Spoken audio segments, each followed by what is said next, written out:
잠언 23장 1절에서 12절까지 말씀, 제가 보고 있는 성경 구약성경 936페이지에 있습니다. 한 절씩 번갈아 가면서 읽고 마지막 절은 같이 읽도록 하겠습니다. 제가 먼저 1절 말씀 읽겠습니다. 내가 관원과 함께 앉아 음식을 먹게 되거든 삼가 내 앞에 있는 자가 누구인지를 생각하며, 내가 만일 음식을 탐하는 자이거늘 내 목에 칼을 들고 그의 맛있는 음식을 탐하지 말라. 그것은 속이는 음식이니라. 내 사사로운 지혜를 버릴지어다. 네가 어찌 허무한 것에 주목하겠느냐. 정령이 재물은 스스로 날개를 내어 하늘을 나는 독수리처럼 날아가리라. 악한 눈이 있는 자의 음식을 먹지 말며 그의 맛있는 음식을 탐하지 말지어다. 대저 그 마음의 생각이 어떠하면 그 위인도 그러한즉 그가 내게 먹고 마시라 할지라도 그의 마음은 너와 함께 하지 아니함이라. 내가 조금 먹은 것도 토하겠고 내 아름다운 말도 헛된 대로 돌아가리라. 미련한 자의 귀에 말하지 말지니 이는 그가 내 지혜로운 말을 업신여길 것임이니라. 옛 지게석을 옮기지 말며 고아들의 밭을 침범하지 말지어다. 대저 그들의 구속자는 강하시니 그가 너를 대적하여 그들의 원한을 풀어주시리라. 마지막 절 같이 읽겠습니다. 시작. 훈계에 착심하며 지식의 말씀에 귀를 기울이라. 아멘. 네, 지난주 지혜는 생명의 시작입니다 라는 주제로 말씀을 나누면서 오직 하나님만을 바라보는 것이 지혜다, 하나님만을 경외하는 것이 지혜고 그 이유는 하나님에게만 생명이 있기 때문이다 라는 말씀을 나누었습니다. 그리고 오늘 잠언 23장의 말씀을 가지고 여러분과 다시 한 번 더 저는 생명에 관한 이야기를 나눠보려고 합니다. 주석에 의하면, 그리고 다른 성경 번역본에 의하면 잠언 22장 22절부터 잠언 24장 22절까지의 말씀은 각기 다른 30가지의 교훈들을 모아놓고 나열한 형태라고 합니다. 오늘 본문을 예로 들어보면 1절에서 3절이 하나의 교훈, 4절과 5절이 또 하나의 교훈, 6절에서 8절이 또 하나의 교훈, 이런 식으로 각각 주제가 다른 30가지, 30가지의 교훈을 모아서 연결해 놓은 것이다 라고 하는 것이죠. 부에 대한 욕망, 부모를 향한 순종, 술 취함과 탐심, 이렇게 각각 다른 다양한 주제를 살펴볼 수 있는 단락입니다. 그런데 이 교훈들을 쭉 읽다 보니까 저는 공통된 키워드 하나를 발견하게 됐는데요. 그게 뭐냐면 바로 쾌락주의입니다. 여러분, 쾌락주의는 말 그대로 쾌락이 인생의 목적이 되며 쾌락을 누림으로써 고통을 피하자, 쾌락을 누림으로써 마음의 평안을 찾자라는 윤리관입니다. 그리고 이 쾌락주의는 공리주의의 근간이 됩니다. 그러니까 다수가 행복한 사회, 다수가 쾌락을 누리는 사회가 좋은 사회다라는 거죠. 하지만 그런 사회에서 가난한 자들은 늘 희생의 대상이 되곤 합니다. 그리고 사람들은 서로가 가진 것을 부러워하면서 이 탐욕과 그에 따른 자극만을 추구하게 되는 거죠. 그렇기에 지혜자들은 가난한 자를 압제하지 마라, 보증 서지 마라, 음식을 탐하지 마라, 죄인의 형통을 부러워하지 마라, 술 취한 자들과 어울리지 마라, 이런 현실적인 교훈들을 통해서 진짜 우리가 추구해야 할 기쁨, 즐거움, 쾌락, 그것이 무엇인지를 말해줍니다. 저는 오늘 말씀에서 그 즐거움과 기쁨이 무엇인지, 그리고 왜 그것이 생명인지를 여러분과 나누어 보려고 합니다.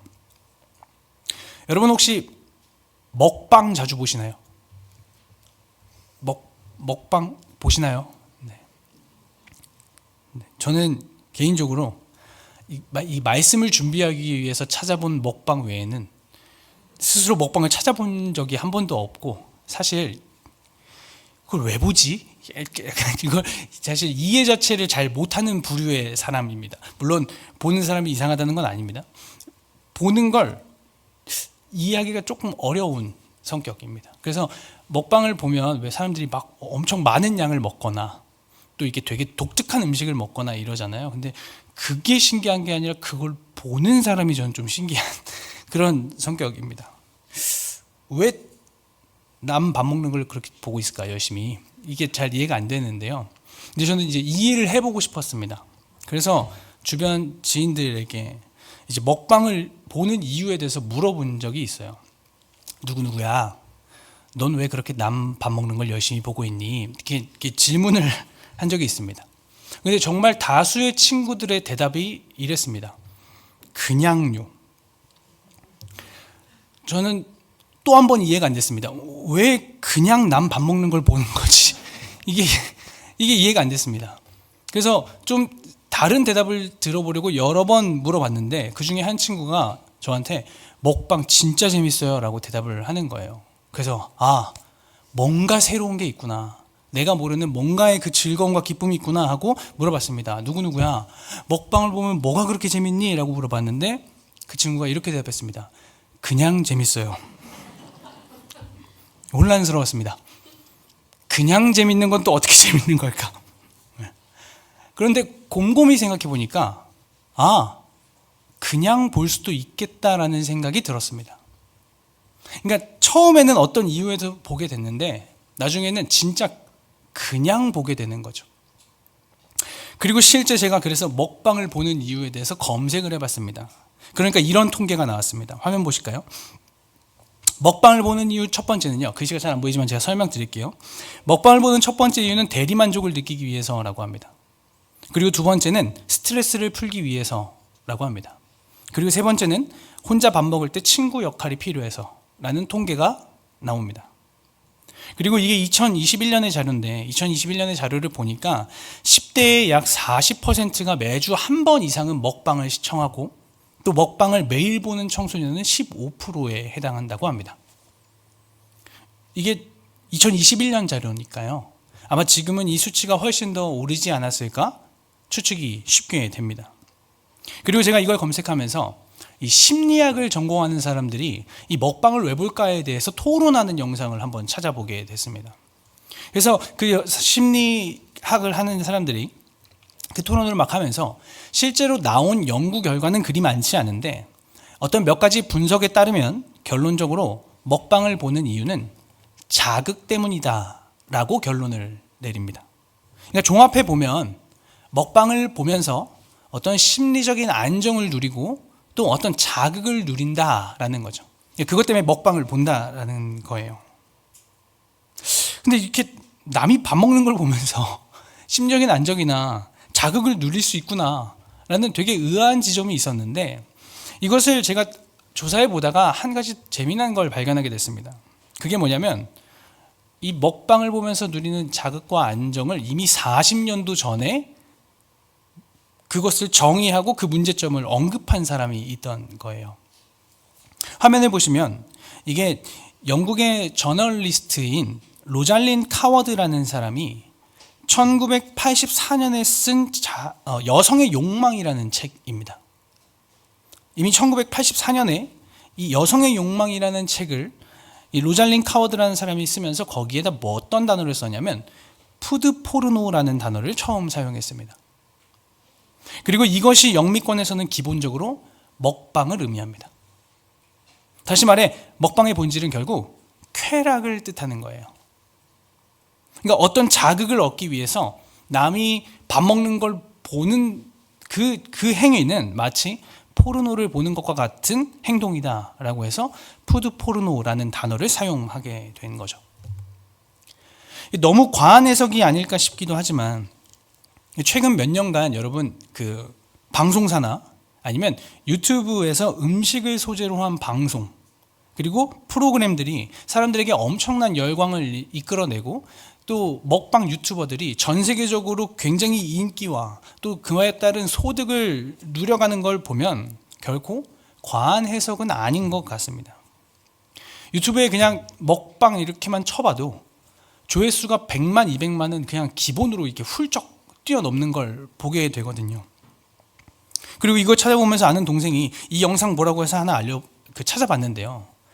어떤 초등학생 여자아이가 5분 동안 한마디도 안 해요. 한마디도 안 하고 그 바다포도라는 음식을 그냥 이렇게 혼자 오독오독 먹습니다. 한마디도 안 하고 재미도 없고 도대체 저걸 왜 하는 건지 모르겠는데 오독오독 그 바다포도를 먹는 영상이 조회수가 2,400만입니다. 2,400명 아니고 2,400만 명입니다. 아무것도 안 해요. 순간 생각했습니다. 나도 해볼까? 그 초등학생이 책상에 앉아서 그냥 먹거든요. 아무것도 안 하고. 우리 한 전사님 맨날 책상에서 뭐 드시는데 이거 한번 같이 찍어볼까? 뭐 이런 생각을 이렇게 하게 됐습니다. 여러분 이거 어떻게 생각하시나요?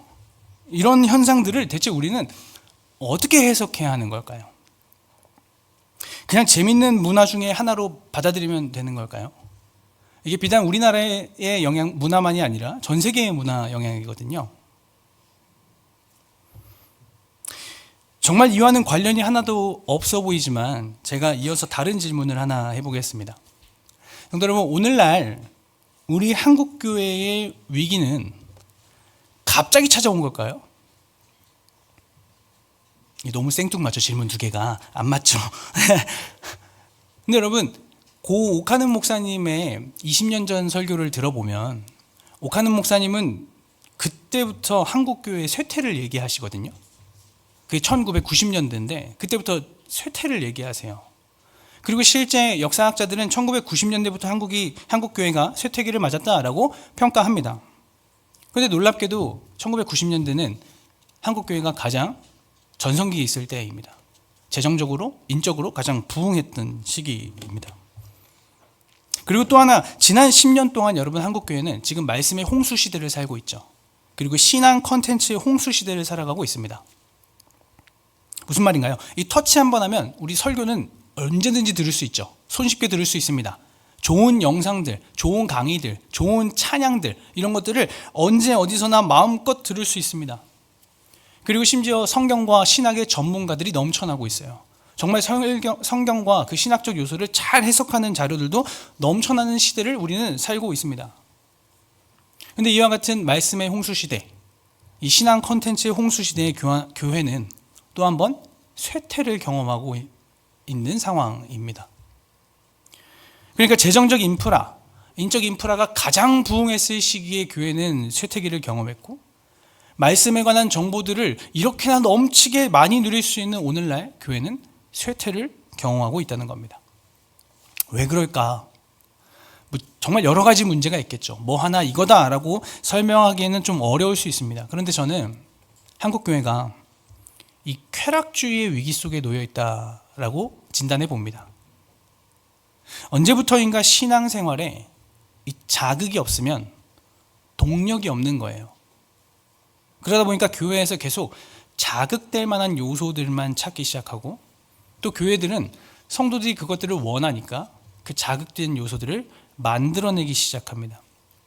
시설이 좋아야 하고요. 프로그램이 재밌어야 하고요. 사람들의 흥미를 유발할 수 있는 좋은 컨텐츠들을 교회에서 해야 됩니다. 어떤 교회는 점점 조명이 어두워져요. 그리고 이제 교회 찬양 사운드는 점점 더 화려해집니다. 그러니까 이게 분위기가 어두워서 지금 내가 이 감성에 젖어드는 건지 아니면 은혜의 감동을 받는 건지 이게 구분이 잘 안 돼요. 이게 찬양을 하면서 정말 하나님이 나에게 은혜 주셔서 내 이 마음이 요동치는 건지 아니면 이 음향 시설이 너무 좋아서 드럼 때문에 내 심장이 쿵쿵 뛰는 건지 이게 구분이 잘 안 되는. 그리고 유튜브에 우리 신앙 콘텐츠라고 해서 이제 뭐 기독교 유튜버들이 막 하는 거 보면 썸네일 참 화려하죠. 영상, 포스터, 그들이 만들어내는 어떤 콘텐츠들, 이미지들, 참 우리의 감성을 자극하기에 좋은 요소들이 많이 사용되고 있는데, 근데 아이러니하게 우리의 신앙 또 우리의 교회는 쇠퇴하고 있다는 평가를 받고 있다라는 겁니다. 마치요 먹방을 보는 이 시대 속에, 그러니까 바꿔 말해 그렇게 먹을 것이 넘쳐나는 시대 속에 우리가 살고 있는데, 우리는 계속 배고픔을 느끼고 허기짐을 느끼고 부족함을 호소하고 그래서 계속 자극을 추구하는 것처럼 교회도 마찬가지로 하나님의 은혜가 넘쳐나고 하나님이 이미 교회에 부어주신 것이 풍족한데도 불구하고 부족하다, 안 된다, 쇠퇴하고 있다, 자극이 안 온다 라는 그런 피드백들로 그냥 무분별한 콘텐츠들만 만들어내고 있는 것은 아닌가. 그러면서 정작 생명은 살아나지 못한 것은 아닌가. 우리가 이런 본질적인 문제를 좀 들여다볼 필요가 있다라는 겁니다. 그리고 오늘 잠언 23장의 본문은 우리에게 이와 같은 깨달음을 줍니다. 왜냐하면 이 교훈은요, 단순히 식탐에 관한 교훈이 아니라 자극만을 추구하는 우리의 욕망이 어떤 결과를 만들어내는지를 말해주고 있기 때문에 그렇습니다.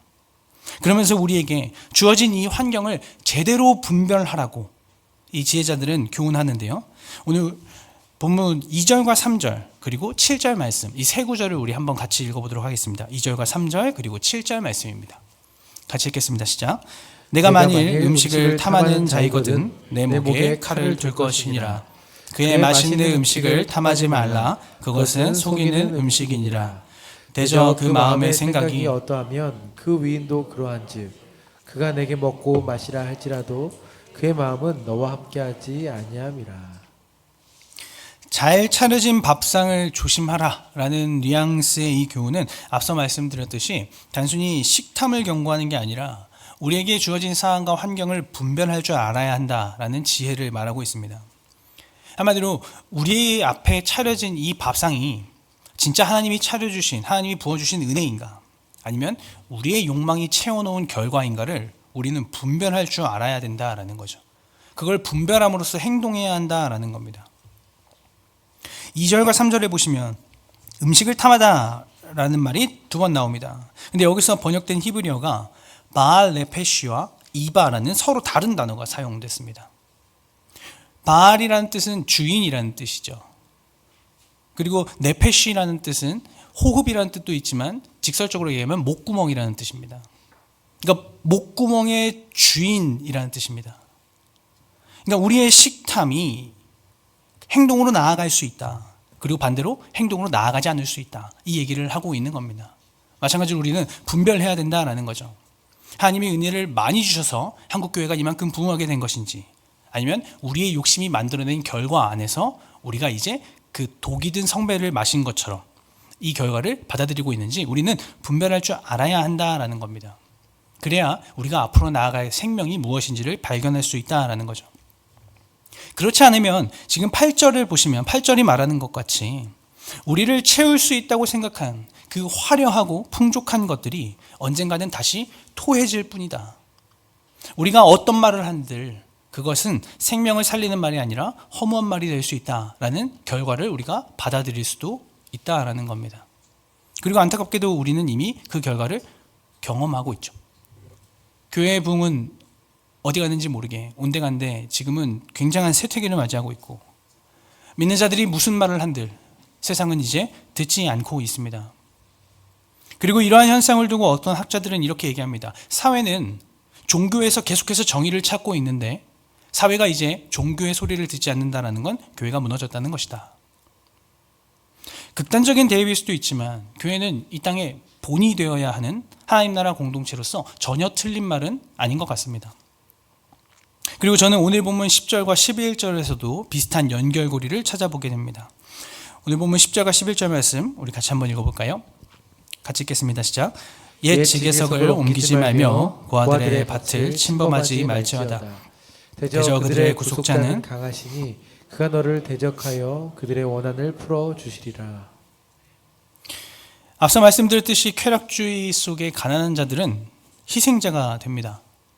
왜냐하면 인간의 욕망은 결국 사람을 인격이 아닌 욕망을 채워줄 도구로 바라보게 하고, 또 경제적인 측면에서도 결국 가진 자와 다수의 의견을 따르게 되는 것이 바로 쾌락주의, 공리주의이기 때문에 그렇습니다.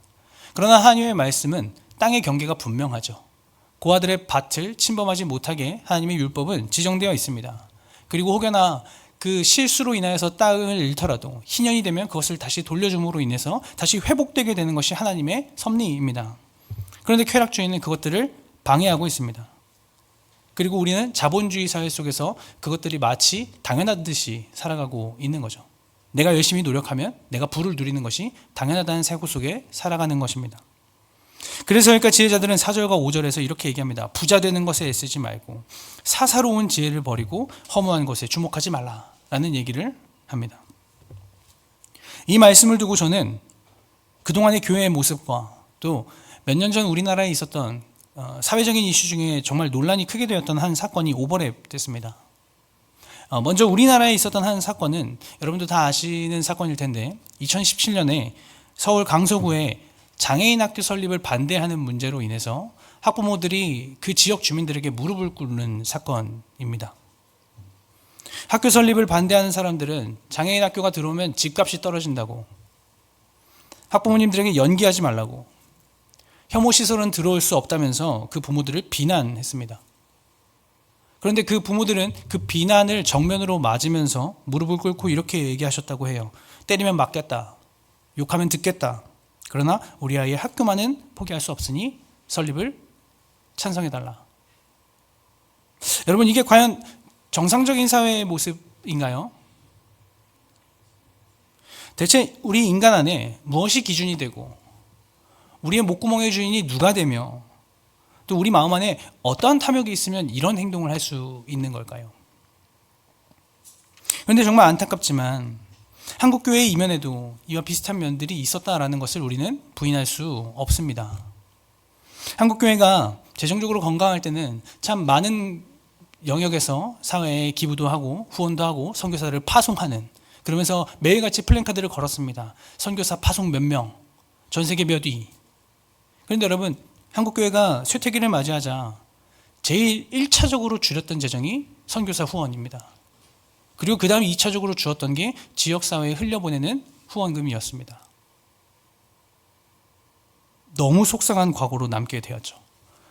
그러면서 교회는 땅을 사고 부를 축적해 나가는 모습을 또 한편에선 보였습니다. 성도 여러분, 이런 시기를 겪어온 한국교회와 한국사회, 그리고 여전히 그 시기를 지금 지나가고 있는 이 시대 속에 교회를 지키고 있는 저와 여러분은 이제 뭘 해야 될까요? 어떤 행동을 보여야 할까요?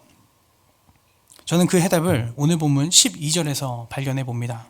우리 함께 12절 말씀 같이 한번 읽어보도록 하겠습니다. 12절 말씀 같이 읽겠습니다. 시작. 훈계에 착심하며 지식의 말씀에 귀를 기울이라. 아멘. 여러분, 답은 말씀에 있습니다. 너무 뻔한가요? 자극이 안 되면 안 되는데 자극이 안 되시나요? 와, 여러분, 답은 말씀에 있습니다. 그리고 우리가 이 사실에 엄청난 자극을 느껴야 합니다. 아, 답은 말씀에 있구나. 여러분, 우리에게 필요한 것은 어떤 감동적인 콘텐츠가 아닙니다. 우리의 마음을 감동시킬, 우리의 감각을 자극하는 다양한 요소들, 그런 것들이 아닙니다. 정말 너무 뻔하게 들리시겠지만 우리에게 필요한 것은 그저 말씀입니다. 교회의 다른 것들이 다 무너졌어도 이 말씀이 살아있으면 교회는 미래가 있고 소망이 끊어지지 않는다라고 성경은 분명히 말합니다. 말씀이 살아있으면 마주하는 시대를 분별할 줄 아는 자들이 되고, 말씀이 살아있으면 세상의 본이 되는 역할을 감당하게 되는 것입니다. 그래서 다른 무엇보다 오늘날 교회는 이 말씀에서 자극을 얻고 말씀에서 쾌락을 경험하며 말씀이 주는 즐거움과 기쁨을 누려야 합니다. 12절 말씀은 그 방법에 대해서 이렇게 얘기하고 있죠. 훈계에 착심하며 지식의 말씀에 귀를 기울이라. 그리고 여기서 여러분, 착심이라는 단어는 히브리어로 하비야라는 단어인데요. 이 하비야는 들어가다라는 뜻입니다. 그리고 이 단어는 원래 문장의 중간이 아니라 맨 앞에 쓰여 있습니다. 그래서 12절 말씀은 순서대로 직역하면 다음과 같습니다.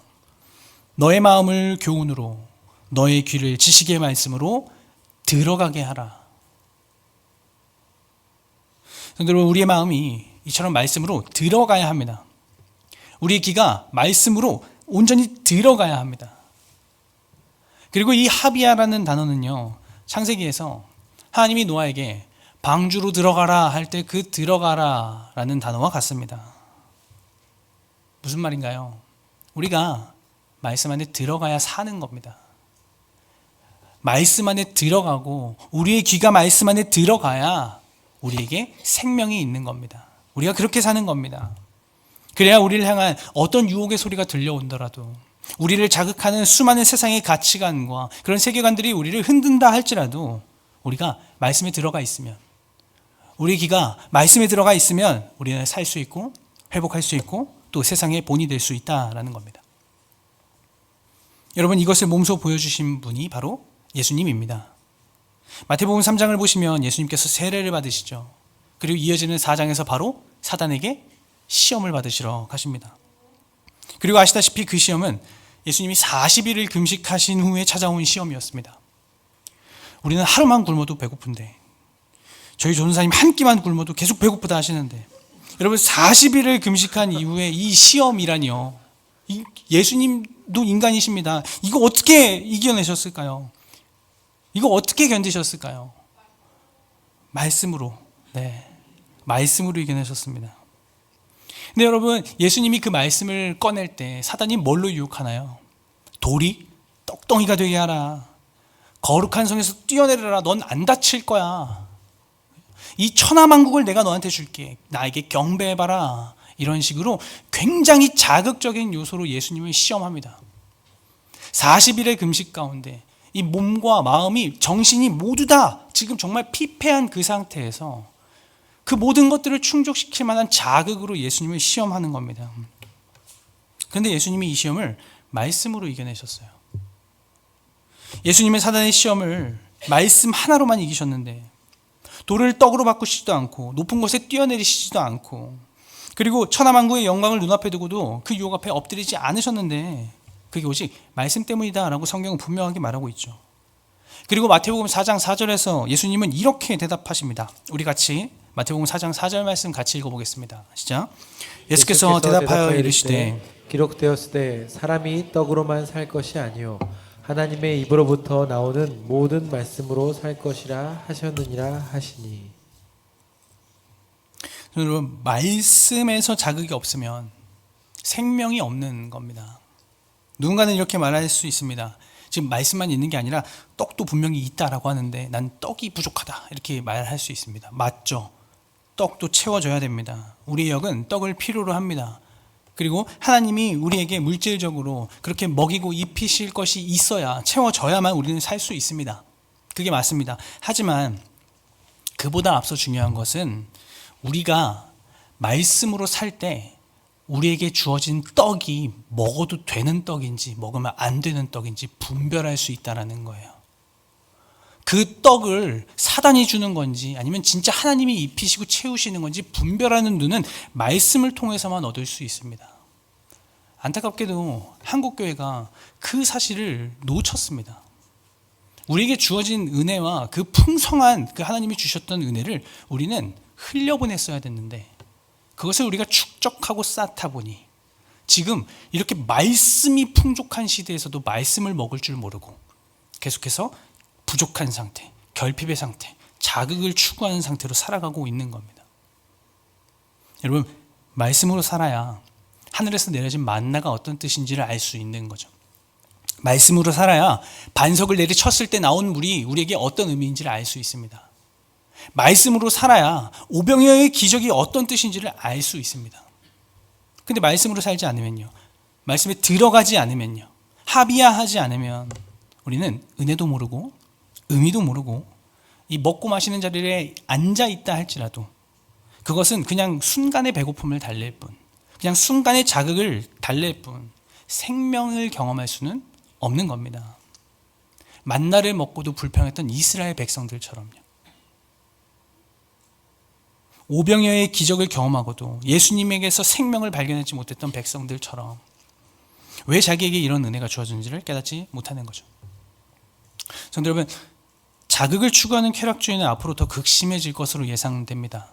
학자들이 지금 그렇게 보고 있습니다. 기술이 발달하고 AI 산업이 발달하면서 사람들은 더 자극을 추구하게 될 것이다 라고 학자들이 예측합니다. 그리고 그와 동시에 빈부격차도 심화될 것이다 라고 예측합니다.